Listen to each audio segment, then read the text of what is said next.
Thanks for joining us on Leadership Log, which is a podcast focused on various topics of interest to the Air Force community. I'm Brian Brackens. I work for the Air Force Lifecycle Management Center Public Affairs Office, also known as AFLCMC. And I'm joined by Kevin with our history office. And so today, the topic of discussion will be Air Force Lifecycle Management Center history. From the beginning, its foundations to modern day. And with that, Kevin, if you don't mind introducing yourself and going over a bit about the start of the center. Sure. I'm Kevin Rusnak. I'm the chief historian here for the Air Force Lifecycle Management Center. I've been here just over 3 years, but within the Air Force History Museum program for over 20 now. I'm very passionate about the kind of history we do here, particularly, acquisition, research and development, engineering, all of these things that we do here at Wright-Patt, but within the Air Force Lifecycle Management Center particularly. So it's a fun job, and there's an awful lot of history to know and learn, and importantly, a lot of history that's still applicable today to understanding why we are where we are, and hopefully to help guide us to where we're going in the future, whenever that may be. So to get to some of our history, you can talk about acquisition, right? Airplane acquisition, going back to the Wright brothers. 1909, when we buy the first military flyer from them, there wasn't really a specialized airplane acquisition organization because there was no airplane acquisition. It's just, the Army Board of Ordnance and Fortification, I think is what they called it. They worked with the Wright brothers to develop some specifications for an airplane. Then they did some flight testing of that to prove that it met the specifications. There was a crash in the middle of there, and about 2 years later, we ended up with Signal Corps number 1 in 1909, our first airplane acquisition piece. So, and this is all located in the Dayton area. Yeah. So the Wright brothers were, of course, here in Dayton. They're perhaps the most famous sons of Dayton, Ohio, and something that they're rightfully very proud of. But at the time, there was no military organization here in Dayton, no military facilities. So the acquisition process, as it were, was being managed out of Washington, D.C. And so when they actually were contracting for that, the contracting officer was there in Washington. The flight testing was done just outside of Washington, D.C. in College Park. So none of that was really happening here, other than the fact the Wright brothers were building their airplane here, and that's where they were also doing their own research and development. And in fact, they were kind of a one-stop shop for what we now call life cycle management. They were doing, the science and technology behind airplanes. They had their own wind tunnel to experiment with, to develop better wings and propellers. They were doing their own construction and testing. They were buying the raw materials locally here in Dayton for the most part. They were assembling the airplanes here in Dayton, and then, they were test flying them actually right here on what's now part of Wright-Patterson Air Force Base, Huffman Prairie. That was their flight test facility after they did those first tests in Kitty Hawk in 1903. So, all of that, life cycle management for these the world's very first, controlled powered airplanes was right here in Dayton, even though it wasn't military. Okay, so to be clear, the Air Force Lifecycle Management Center today is a very large organization. Yes. With offices, directorates across the country, various Air Force bases. So are you saying, did everything start here? In a sense, yes. As I said, the military doesn't really get involved in the aviation business until after 1909. Yeah, there was a couple attempts, getting balloons and things like that, but it grew very slowly until World War I. And there were a couple of key moments in there. First was this 1909 purchase of the first airplane. But then once we got one, it was just, kind of nice. Okay, you've got a couple of airplanes, go play with those. But the Army was still handling that. The Army Signal Corps didn't really pay a lot of attention to it. They didn't worry about things like supply chain or having a fleet of airplanes or really what to do with them. And so over the next few years, as the fleet grew by ones and twos, and you could literally count the number of airplanes we had on one or two hands, during the 19-teens, the kind of first sort of center that becomes a piece of what we do now was actually out at North Island, California, just off the coast of San Diego. And this is where we put a training facility, but also they were doing airplane repair. And this kind of idea of engineering management or engineering development for airplanes grew organically out of that, repair enterprise. Like, hey, how can we make these airplanes better? As we're actually using them, we're realizing what their shortcomings are, and we're able to address some of those. But importantly, they were having a very high accident rate there. I think it was something like 25% of the pilots assigned there, it was like 13 out of 48 pilots died in airplane crashes due to mechanical failures. It was tremendously high. So what does that have to do with us in engineering? Well, as a result of that, we actually hired our very first engineer, a guy named Grover Loaning, who had worked for the Wright brothers. We brought him in as the first kind of government aeronautical engineer as a civilian to work this problem. And he's the guy who realized, hey, we need to have an in-house technical expertise, kind of the equivalent of what's now either the Air Force Research Lab or LCMC's engineering director. We need to have expert engineers who know something about aviation to decide, are the airplanes we're flying, do they meet our requirements? Are they safe to fly? How can we make them better? And so he goes through this process. He actually gets rid of all these old style pusher airplanes that are Wright brothers stuff and goes to a more what we think of as a modern or World War I style airplane. The propeller in the front and fuselage and tail and all of that stuff that we start to see when we think of the early sort of World War I or barnstorming era. But that's really done on a very small local level. Okay. And it wasn't until World War I, when we got involved in the spring of 1917, that we realized we need airplanes and we need a lot of them. Because we had been watching the Europeans fight that war, and they had a lot of airplanes on both sides. And they were way more advanced than anything we had in our arsenal. So once we declared war in 1917, we realized, okay, we need to suddenly build an Air Force. Since that 1909 first airplane, we had only purchased about 200 airplanes in total, and most of those weren't even flyable at this point. Really? And they were all just for training. We had no warplanes at all. Yeah. Nothing like the French or the Germans or the British had. And so we realized, okay, we have to build an Air Force, so how do we do that? Okay. So we need money and we need an organization to do that. Congress took care of the money part. They immediately allocated $640 million to airplane acquisition just within a couple of months of us declaring war. This was an insane amount. Is that modern day numbers? No, that was back in World War I numbers. Wow. So you think about that, that's 107 years ago. So that's a lot of money, because they realized, hey, we're going to have to do this. So we need an organization to figure out, what to do with that. What kind of airplanes do we need? What airplane design should we use to meet those needs? Yeah. How are we going to build these? So they created an organization. The first kind of antecedent for us was the equipment division, and it was headed shortly thereafter by a local guy from Dayton, Edward Deeds, who had been an important engineer and business manager. So he was really instrumental in setting this up. And under his equipment division, you saw two other organizations. One was airplane engineering, and one was supply. And so these are the kind of modern equivalents of what goes into kind of life cycle management or the acquisition process. And when we say acquisition, we really mean this sort of whole spectrum or continuum activities of getting the stuff we need. That's from doing basic science and technology development to get better, things to use, better capabilities through, research, development, test, evaluation, procurement, actually buying those things, manufacturing, and then supportability, right? That's that whole spectrum. So this equipment division is doing everything but the kind of final piece, but the supply piece, and that, or the logistics as we call it now. That was handled by the supply division. So if you've got this new organization, it starts out in a small office in Washington. They realize, just like you'll see later on, that's not going to work. They need their own facilities, they need something larger. So when they begin to look around the country, where should we put this? Edward Deeds, who is from Dayton, suggests, hey, maybe you should check out some of these facilities we have in Dayton. It's the center of aviation already, and it's very accessible to a lot of the industry that will be building airplanes. And so sure enough, we center what becomes the engineering division, or the airplane engineering division at first, right here in Dayton at a facility called McCook Field, just across the river from downtown Dayton, that no longer exists.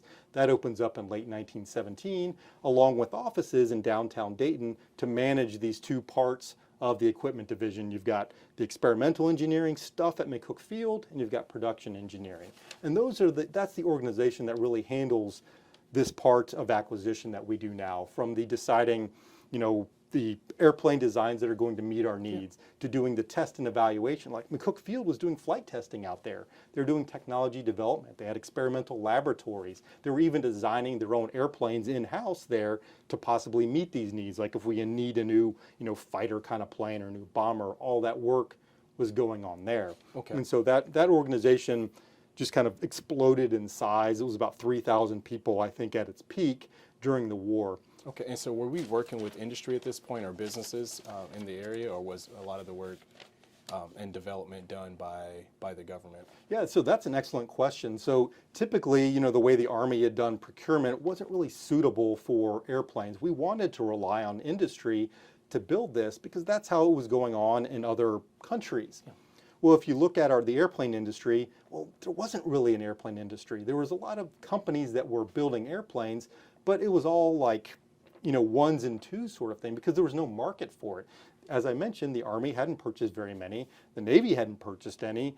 The commercial aviation industry was almost, non-existent, right? There was no market for that. So everybody who could build an airplane, they would build 3 or 4. Well, how is that going to build hundreds or thousands to supply this? So we looked to other industries to build airplanes. So, and this became a point of contention later. So we weren't looking at companies necessarily like the Wright Brothers company or the successors to those, or their big competitor Curtiss, to build them. We instead looked to the industries that were known for mass production. And if you think of, historically speaking, who's associated with mass production? Henry Ford, the automobile industry. Those were the pioneers of these methods. And if we need to crank out thousands of airplanes in a short period of time, who better to look at than the automobile manufacturers who are already cranking out these thousands of cars. So, hey, great, we'll convert their factories or build new factories to build airplanes. Well, it turns out, as you might guess, airplanes are a little bit more complicated than cars. So the World War I production saga and working with industry actually becomes a real bone of contention. It takes longer than we imagine. There's a lot of investigations going on in terms of why this is taking so long. Is there is the money going to, the buddies of these guys? What companies are really doing this? And so it becomes kind of a mess. But by the end of the war, we're actually able to build something like 12,000 airplanes that come out of these different factories. So in just about a year and a half, a little bit more than that, that's actually a pretty good record, even though there's only maybe a couple of thousand of those actually make it over to France for fighting. And of those airplanes that make it to France, those were all built right here in Dayton, a new factory by one of these companies that was started by Dayton industrialists specifically to build airplanes for World War II. This is the de Havilland DH-4. This is another example that the airplane industry didn't like. We went over to Europe, copied their designs, and brought them over here and tried building them. And this was a British design. And so the American airplane engineers like, why aren't you using our designs? Why are you building this British one? That's interesting. It brings a point. Like, so what were our requirements? Like, what did we need for aircraft at that time? So very basic missions, and equivalent to what we have now, but perhaps a little bit less specialized. So when we're looking at different needs, one is what you might think of as a fighter plane now. Back then they called it a pursuit plane, and this is the Snoopy and the Red Baron sort of stuff, the Fokker DR-1 triplane, or on the flip side, the Sopwith Camel. So a very small, agile plane that's for what we now call air superiority or air-to-air combat, that's that primary mission, right? So we needed those. We decided very quickly that, hey, we're not going to build up that expertise to build those planes soon enough. So what we're going to do is we're just going to go ahead and buy those straight off the assembly line from our allies. And so that's what we do. We buy those in particular from the French because we're fighting in France. So we just buy their airplanes and have American pilots fly those. And this is where you see them, guys like Eddie Rickenbacker flying Spads and Newports, airplanes like that. Those are our air-to-air combat fighters. Okay. Secondly, you look at, well, what do we need for now kind of a utility airplane, or they can be used for several different purposes, light bombing or observation. And this is what we latch on to for the DH-4. This is very standard biplane, that can do all these different missions. You can put cameras on the side to take pictures of the battlefield. You can use it to carry a light load of bombs. It's going to have a backseater with a gun so it can defend itself. We try using it as kind of a fighter, but it turns out it doesn't really work for that. So that's another example. But then we're also interested in heavier bombing, so a larger bomber. And this is another example of where we look to our allies first. We flight test both Italian and British designs for this, and we bring those here to the United States and look at building them here in American factories, but for various reasons that doesn't come to fruition before the war ends. Okay. So those are really kind of the three primary threads that we're looking at. But as I said, the war ends in November of 1918 before a lot of this stuff comes along. But the reason we do that, the reason we relied on proven designs and building these other ones is that we wanted to get stuff out fast. Yeah. And we didn't think that the American aviation industry or American aviation designs were up to that task in that short period of time. But we did have those in the pipeline for the longer term. So if the war had gone on maybe another 6 to 8 months, we would have seen the first American design and built airplanes in combat in Europe. But fortunately, the war ended before we got to that point. Okay. So the First World War ends. Yeah. Then you have this long period until there's the next major conflict. Mm-hmm. Did we continue to develop aircraft, or was there a stagnation? Can you just walk us through that and through the Second World War? Yeah, the interwar period, which is those basically 20 years between the end of World War I and the start of World War II. It's a favorite area of mine. It's just so many interesting things going on. But as you might imagine, World War I ends, we've spooled up all these factories to build a lot of airplanes, and then suddenly, boom, it's over before we even expected it to. So what happens to the aviation industry? Well, it turns out that, the demand for those was really similar to what it was before the war. There still wasn't a proven commercial need. The Army decided, well, we've already manufactured, thousands of airplanes. We don't need any new ones for a while. We're good to go with what we have. And from a larger sense, the United States typically didn't maintain a very large standing military and during peacetime.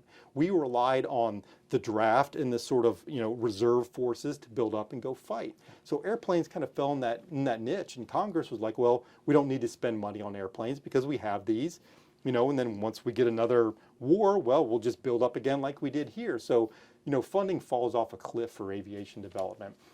And so procurement or acquisition becomes a very, very small part. We're talking, I think it's about $3 million a year. So very small, just handfuls of airplanes again to provide some sort of new designs. But we're really interested in keeping what we have.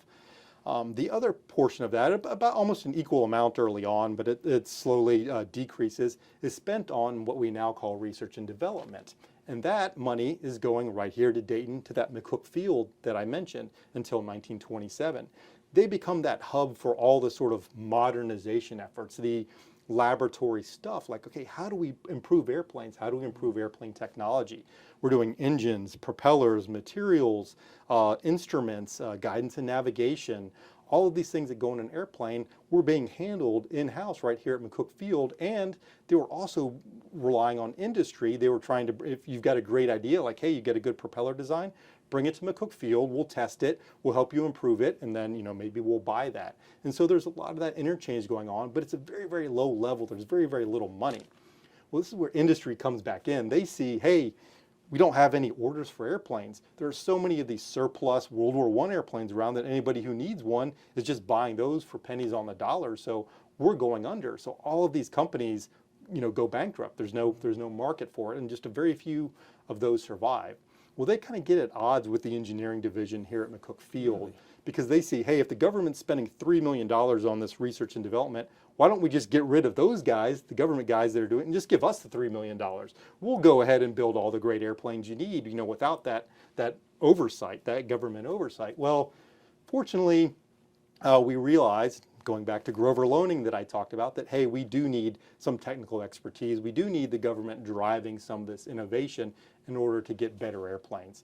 So by 1926, they come up with a compromise where McCook Field is no longer designing and building their own airplanes in competition with industry, but what they're going to do is instead focus on that science and tech, well, not really science so much, but really that development work, the technology development, the testing, to make sure that when industry provides a design that we want to evaluate to buy, to add to the fleet, that we've got those facilities, we've got that expertise there. And that's really what you see during the 1920s is our focus is on that development at a very low level, and then procurement is back to kind of this sort of simmering. You know, we're still buying handfuls of airplanes.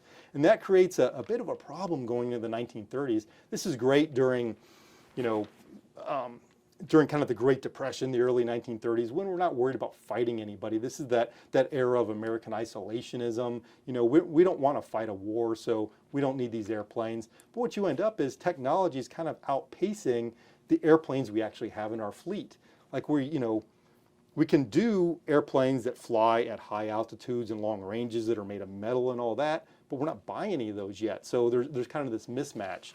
And it wasn't until the sort of build up to World War II, when conflict starts to break out in Europe, that we realize, hey, we need to modernize our fleet and we need to modernize our acquisition processes, because we might be dragged into this war. And that's where World War II comes in. What were engineers or the folks in our predecessor organization, what were some of the things they were thinking about, or topics that they were thinking about around that time? Now, we're talking about, currently, our experts are talking about, NGAD, next generation air dominance. Sure. We're talking about a variety of issues, autonomy with aircraft. What were some of the acquisition topics or things they were focused on then? Yeah, that's a very good question, and you can answer that by looking at what were we spending money on, what were the kind of technologies that we were developing at that time, and there are some capabilities, to use a sort of modern terminology, that were the focus of that time period. And you can loosely kind of organize these into flying higher, farther, and faster. Well, why do we want to do that? What does that get us? Well, there's a couple of things. From a military sense, we kind of latch onto this idea of strategic bombing as the primary doctrine of what an Air Force, it wasn't called the Air Force, it was the Army Air Corps after 1926. That's really what's driving the need for us to have airplanes. And that is, we're going to be able to use air power to go attack strategic military targets. So we're going to cripple an enemy country's abilities to wage war. We're going to blow up factories and things like that. And so to do that, we need bombers, heavier bombers, okay? So how do you provide that capability? Well, for one thing, you need to be able to fly faster. Why faster? Well, you need to be able to outrun the fighters that are trying to shoot you down. Okay, great, faster. So we're going to work on more powerful engines that will get us there. Well, if you're looking at a wooden cloth biplane, what happens when you fly a wooden cloth biplane at 200 plus miles an hour? Things kind of fall apart, that they can't do, the materials don't stand up. Okay, so we're going to transition to metal aircraft, metal structures, metal skins that can go up to much higher speeds than what we were talking about in World War I or the early interwar period. So then you're talking about higher altitudes as well, because if you fly at a higher altitude, you can also fly faster. You can take advantage of the jet stream, you're in thinner air, and you're also flying above the air defenses, the guns shooting at you, the enemy fighters that are rising up to meet you. So we developed technologies like turbochargers to provide air to the engines to operate at these higher altitudes. We also, and this is the first tested here at Wright Field, and I'll talk about that piece in a second, a pressurized cabin, because not only do the engines need air at higher altitudes, so do people, right? And when you go up in a commercial airliner, well, you're not, breathing in an oxygen mask and in a big pressure suit. You're in a nice, comfortable, pressurized cabin. So we developed that technology here. So those are the kinds of things we're looking at. How do you navigate over these long distances? Like if you're going to fly a strategic bomber over the Atlantic Ocean, how do you know where you're going? We need navigation technologies. We need instruments to be able to guide us so you get to the right spot. And that was a really critical development that happens here by our predecessors. So those are the kinds of things we're really looking at in that time period. Interesting. Can you talk a bit about, so going back to our predecessor organizations, can you talk a bit about the organizations that started to develop at Hanscom Air Force Base, Eglin Air Force Base, Florida, Robins Air Force Base, Georgia, Hill Air Force Base in Utah, Tinker, Edwards. If you don't mind, just talk a bit about some of those organizations that were developing, which eventually fell up under the Air Force Lifecycle Management Center, headquartered here. Yeah, I'm glad you mentioned the organizations and the other facilities, because what you see throughout our history is that's never static, right? It's constantly changing, how we're organized and where we're doing our mission, because the context in which we operate is always different. The needs are different, the methods of doing acquisition are different. These are constantly in flux. So you see, if you look at, like an organizational lineage chart for us, it's up and down, it's here and there, but there's very good reasons for that, because as I explained earlier, an acquisition organization in the 19-teens doesn't fit the needs of $640 million in World War I.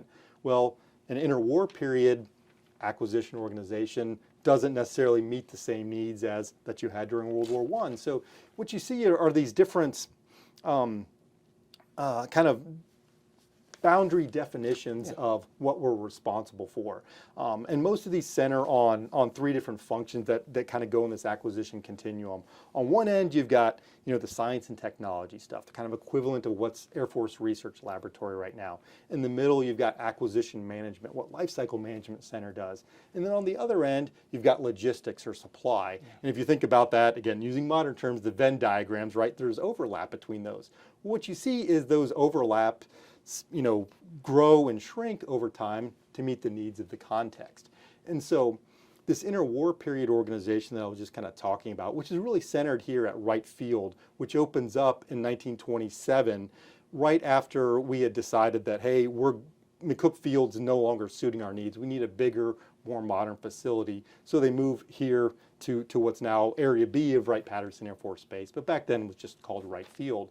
And that's where all of those functions were headquartered. It's both logistics and acquisition under one umbrella. Materiel Command later becomes Air Materiel Command. So all of that's together, because again, they're not really, we're worried about efficiency, not spending a lot of money, rather than, kind of specialization. So as we see war kicks off in Europe and we're going to get involved, and these acquisition organizations start to grow, because our senior leadership sees the writing on the wall that, hey, we're going to get involved with this, so we can't do what we did in World War I, wait until we declare war to start building up industry. And particularly Hap Arnold, who was the commander of the Army Air Corps and then Army Air Forces during World War II. He's the guy who really pushes this. He's like, hey, we need to start building up industry. We need to start building up our acquisition organization. We need to start building up our logistics organization. And so this is where these other facilities come in.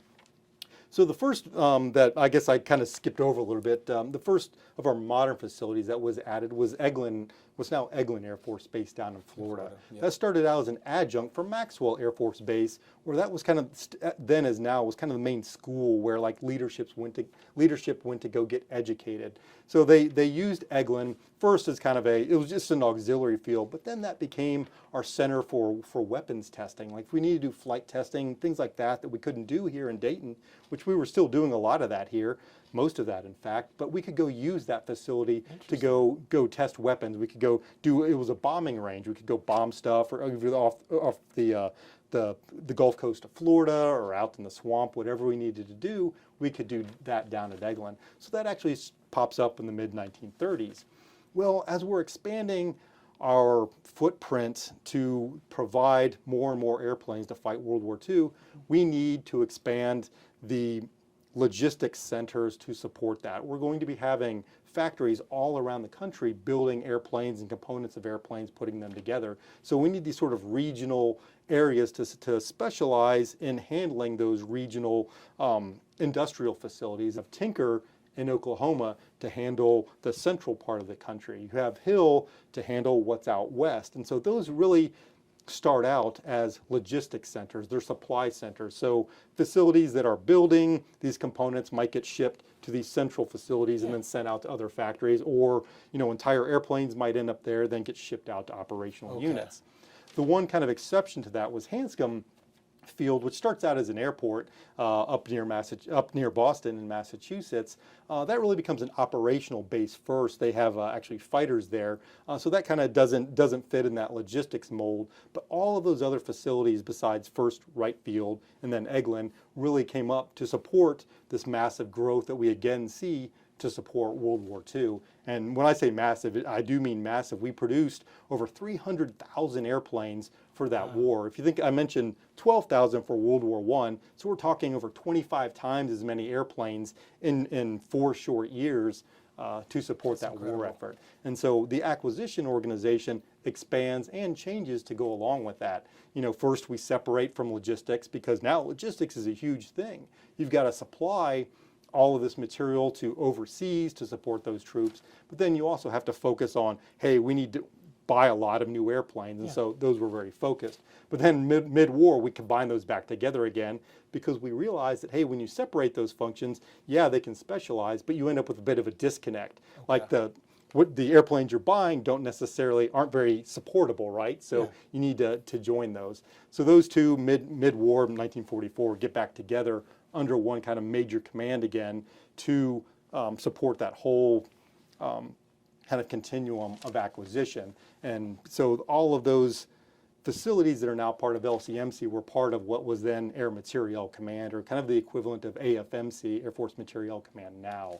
And that kind of persists through the end of World War II. Okay, so the war, World War II ends. We transition to the Cold War. Can you talk a bit about the organization during the Cold War era? Yeah, so the war was about, you know, expediency primarily. It's like, hey, how can we get stuff out fast? So we had gotten rid of a lot of the sort of linear processes for acquisition, where, okay, we're going to come up with some requirements. Okay, we need a new fighter. What should it look like? Then we're going to run through the acquisition process. We're going to put it out for, you know, prototype bids. Then we're going to bring in prototypes from industry. We're going to test them against each other, decide which ones meet that. Then we're going to put those into production, and we're going to continue to improve them, so on and so forth. Well, that timeline is very long. Yeah, it can be efficient, but it's long. So we get rid of a lot of that, and we try to do what we now or later called concurrency. We're going to just kind of skip ahead from that. We're going to say, hey, okay, your proposal looks good on paper. We're going to start building up production capacity as you're still building the prototype for that, and then we're going to test it, and we're going to worry about making it work kind of later on down the line. As you might imagine, not very efficient, but it does shorten those development timelines. So we had tried stuff like that during the war, so there were a lot of different ideas that we could leverage once the war ends. And one of these was also looking at an airplane not as constituent parts, but as a whole. Previously, if you need a new airplane, you might contract with somebody for propellers, contract with somebody else to build the airframe, contract with somebody else to build the engine, somebody else to build all the instruments, somebody else to build all the guns, and then you piece all that stuff. Then whoever's building the airplane gets the job of piecing all that together. That sounds hard. Yeah, but you know, it made sense in an interwar period setting, you know, that, and when airplanes were relatively, you know, not so complex. You know, hey, you could drop the same engine into 4 different airplanes and it more or less works. Yeah. Well, once we were building the B-29, arguably the highest technology airplane of the war, this is the massive 4-engine long-range bomber that dropped the atomic bombs at the end of the war. That had a very difficult acquisition life. And because what we realized is these systems were getting so complex that you needed to think about those in a holistic sense. You couldn't think about them constituent parts that you're putting together like a puzzle and everything was going to fit right. You needed to plan for all of this stuff in a unified sense from the beginning. And that was really the genesis of the idea for what we now call program offices. So that had been tried, but the war ends and then we realize, hey, you know, we want to demobilize. We're going to stop spending so much money.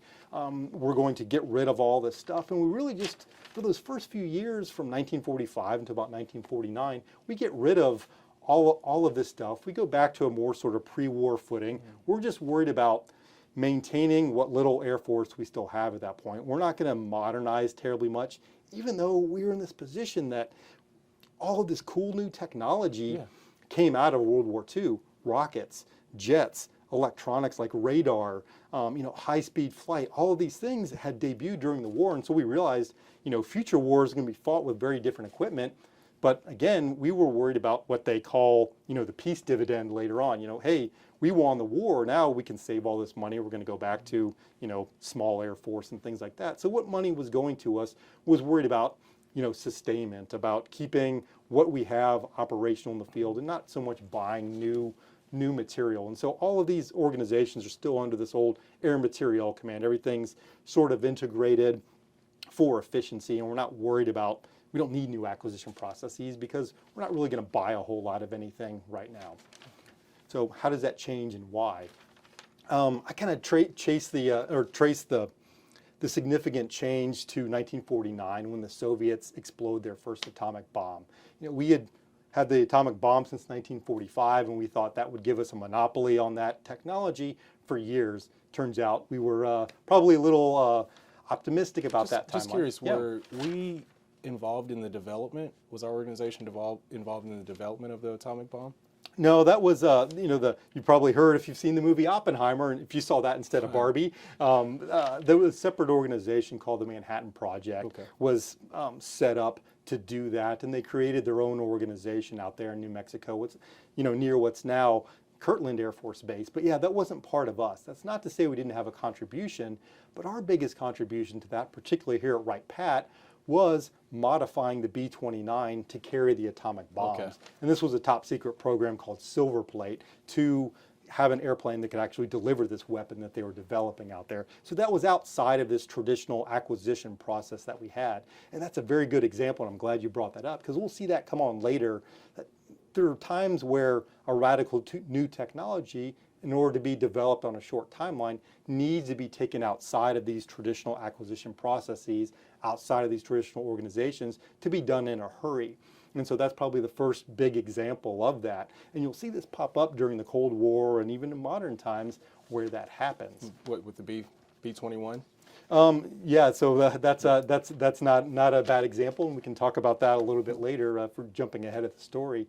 But after the Soviets get that technology as well, we realize, hey, something's got to change here. We've got to change our defensive posture. How are we going to now counter that capability from the Russians? They have the capability to destroy to attack us using these weapons as well.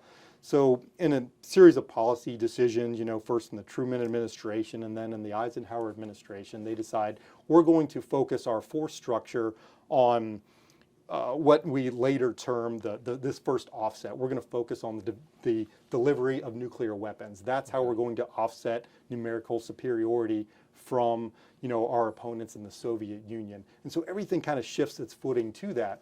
And so that affects our organization because we realize, hey, having everything all stuck together as one big organization isn't suitable for this. We're going to fall behind in terms of technology.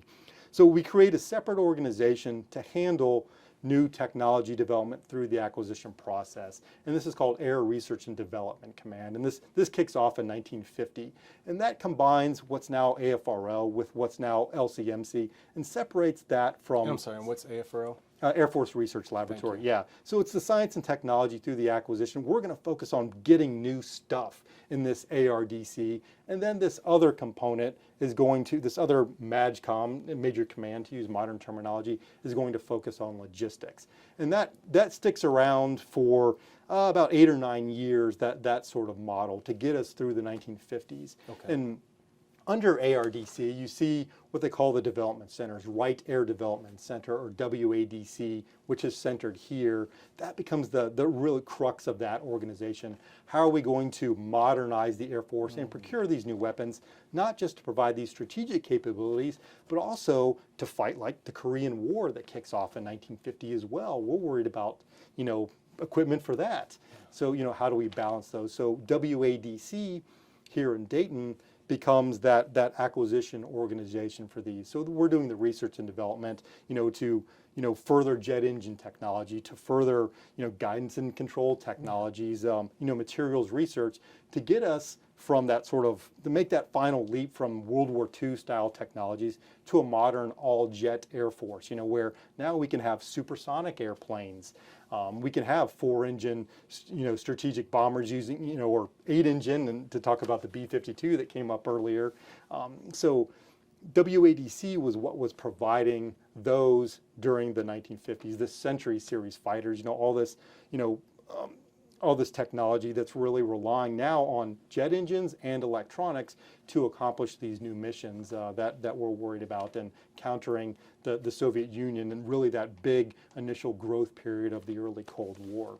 Okay, so is it true that the B-52 was developed here or designed here? Yes and no, because On the one hand, we had already put in the late 1940s this requirement for a new strategic bomber. Okay, if we need a bomber that can reach from the continental United States over across the oceans or across the North Pole to the Soviet Union. Well, we had one in the works that was actually just getting operational, the B-36, but that had actually been designed during World War II, and that had started out same sort of thing, using piston engines and propellers. We later added some jets onto it to provide that capability.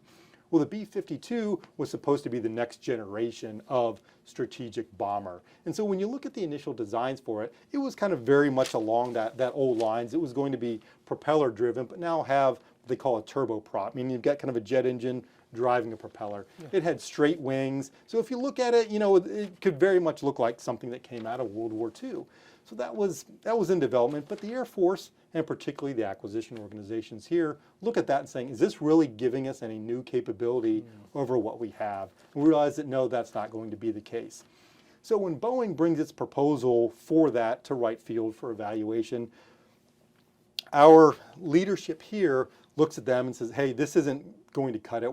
The Air Force is not going to spend money, buying this capability. So what we really need to see is something radically different. So maybe you should go consider how you would deal with this with a higher maximum speed, longer range, and using jet engines. So Boeing, and the way the story works, the Boeing engineers, they go back to a hotel right here in Dayton and redesign this, not quite from the ground up, because they had been doing a lot of development work on their own, both for commercial and military aviation, with these sort of technologies. So they're able to leverage that groundwork that they had already done to redesign the B-52 into a swept wing, 8-engine jet-powered bomber that would meet those requirements, that would provide this much greater capability beyond the B-36 that we had already fielded. So they come back Monday morning with this new kind of design on paper, and that essentially all those parameters sketched out, and we're like, bingo, that's what we're looking for, so we're going to proceed with that. But it still had a lot of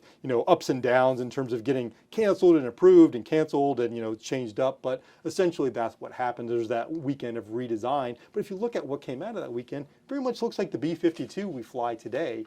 And because of it had those capabilities and was such a well-designed platform that we're able to use it going on 70 years later. That's incredible. Yeah. Yeah, absolutely. So how did the end of the Cold War, the fall of the Berlin Wall, the Warsaw Pact, how did that impact our predecessor organization? Yeah, so it's hard to say we remain static from this kind of post early Cold War period, the 1950s, through the end of the Cold War in the 1980s. We still had all these changes to the organization to meet different needs. First, we get on a different footing after Sputnik happens in 1957, and everybody's heard the name Robert McNamara as Secretary of Defense in the Kennedy administration, a very business-minded guy. So that ushers in a whole new era for that kind of Venn diagram of science and technology and acquisition and logistics. Now we're separating out science and technology, let those guys work on more advanced stuff. We're going to usher in this era of systems engineering, thinking about this B-29 idea of considering stuff as a whole from the ground up, from the very, very beginnings of an acquisition cycle all the way through the supportability. And so starting in the 1950s, you see this, what they called then a weapons system program office, later becomes a system program office, now just called a program office, where we're going to handle this. Like, hey, we've got a particular platform, whether it be an F-104 fighter plane or a B-52 or a modern F-15, we're going to manage that through its whole life cycle. We're going to bring in under one office, even though they were still reporting to two different MAGCOMs, the acquisition guys with the logistics guys, so we can handle all this together. And so that goes through changes through the 1960s and in the 1970s. There's various reforms, become more business oriented, become more, become faster. McNamara likes this idea of joint stuff, so now we need to use same platforms as the Navy. All this kind of stuff, ebbs and flows throughout, these next couple of decades. And it really depends on, what need we're trying to support, what this context is, whether it be, hey, now we need to shift to a space footing after, ICBMs, intercontinental ballistic missiles, and, access to space becomes a big deal in the 1960s, to going back to fighting a conventional war in Vietnam. Now we need to support that and not just worry about bombing the Soviet Union, so we need different processes there, we need different focuses. And then once that ends, well, how do we go back to, a strategic footing, but under reduced budgets, and to, again, modernize the fleet? The Vietnam War, for the large part, was fought by all these systems that we had procured in the 1950s to fight sort of a strategic mission, but now they're fighting ground-based stuff, and that was quite a learning period for us. We had to go through a lot of, agony to figure out how to, fight that sort of limited war. So coming out of Vietnam, how do we change our force structure? What kind of platforms do we need to fight, this kind of new war using these lessons learned from Vietnam, but to, make sure we're still approaching that strategic mission. And so in the 1970s, you saw the procurement of a lot of the systems that we still use today. I mean, within a very, very few number of years, a handful of years really, you see the first flights of the F-15, the F-16, the AWACS, the Airborne Warning and Control System, the big control dish on top. The B-1 bomber, or at least the first iteration of the B-1 bomber. So all this stuff starts to come out of that period. The C-5 cargo plane comes out of that period. So we're trying to buy these things, but at, in an era of, greater efficiency, reduced budgets under the Carter administration. Then there's another change that happens. Ronald Reagan comes in, and we're doing a bigger defense buildup again. And so, hey, we need to look at even more technologies. We're massively expanding what we're doing. And so how do we change the acquisition organization to meet that? So, it's just, again, there's all these different impetuses, impeti, to, how we're doing, and what we're buying. And this is what happens during, 60s, 70s, and 80s. We kind of go back and forth and up and down. But that last sort of era of the 1980s under the Reagan buildup, that's where we are when suddenly the Soviet Union collapses. We've had this massive buildup of the organizations and procurement to buy new stuff. This is where we're seeing some technologies come along, both operationally and in the future, like stealth, the incorporation of GPS, global positioning system satellites, precision guided munitions, those smart bombs that were first tested in Vietnam, but now that's going to become part of what we're going to do. So all of that stuff is coming out in the 1980s, and we're still looking at, really advanced stuff like, can we, space planes, how can we, get up to space and back in an airplane-like thing, the National Aerospace planes you can see a model of on the shelf. So all of that stuff is happening in the 1980s, so we're getting a big organization with a, lot of money to support all that. Well, in the latter 1980s, we start to see the writing on the wall that that's not going to continue. And then after the Soviet Union collapses in the kind of 1989 to 1991 period, we realize that, hey, things are going to radically change now. Defense budgets are going to fall. We're going back to this idea of a peace dividend. Well, we won the Cold War, so we don't need to spend these untold billions of dollars to buy all these platforms. So we need to think about how we're going to approach both the force structure of the Air Force and how we support that. What do we need to look like to support this kind of new world when we don't know what that's going to look like exactly? And that kind of ushers in this new era that ultimately leads to the Air Force Lifecycle Management Center. Okay. So a couple more questions. So do you see any similarities between, what we faced during the Cold War to today? Yeah, there's, in one sense, to use an analogy that I like to throw out there, and I think this is usually attributed to Mark Twain. History may not repeat, but it sure does rhyme. And this is a case of that. What were we looking at during the majority of the Cold War? Well, in modern terms, we were looking at a great power competition. We were looking at a single kind of monolithic, strategic threat, the Soviet Union. And everything we were doing, or most of what we were doing, was skewed towards countering that, towards deterring that, or if we should get into a war, to defeating their capabilities to win a war with that. Then in that early Cold War or post-Cold War period, well, we're not really facing that. We don't have that. So we were getting away from that emphasis.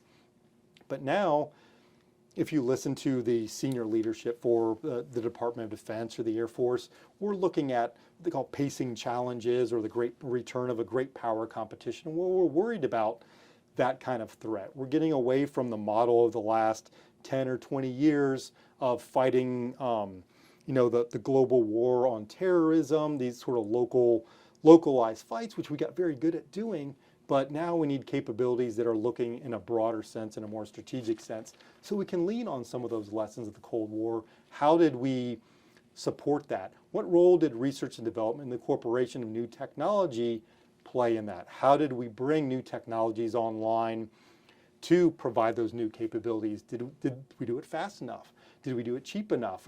Are there processes that we can now use as we approach how to structure ourselves for this great power competition? So yeah, I do think there are lessons learned from that era that we can apply, even if the parallels aren't exactly the same. Yeah. But we can lean on some of that history to think about, what does the Air Force look like, but also what does the acquisition organization look like? How do you manage the life cycle of these things? How do you get new equipment? How do you sustain new equipment? How do you modernize that equipment? How do you support it in the field? And how do you decide when it's time to move on from that? So we can borrow on ideas from the Cold War and look at them to see, hey, what didn't work? Why were so many programs during the 1970s and 1980s over time and over budget? So okay, let's look at what happened there and how can we apply those now to the new systems we have coming online. Awesome. Well, you did a fantastic job of just wrapping up or just giving us a highlight, excuse me, of the Air Force Life Cycle Management Center's early history. And the next episode will focus on our more modern history, I believe, from 1990 through today, or are we going to start at 2000 maybe?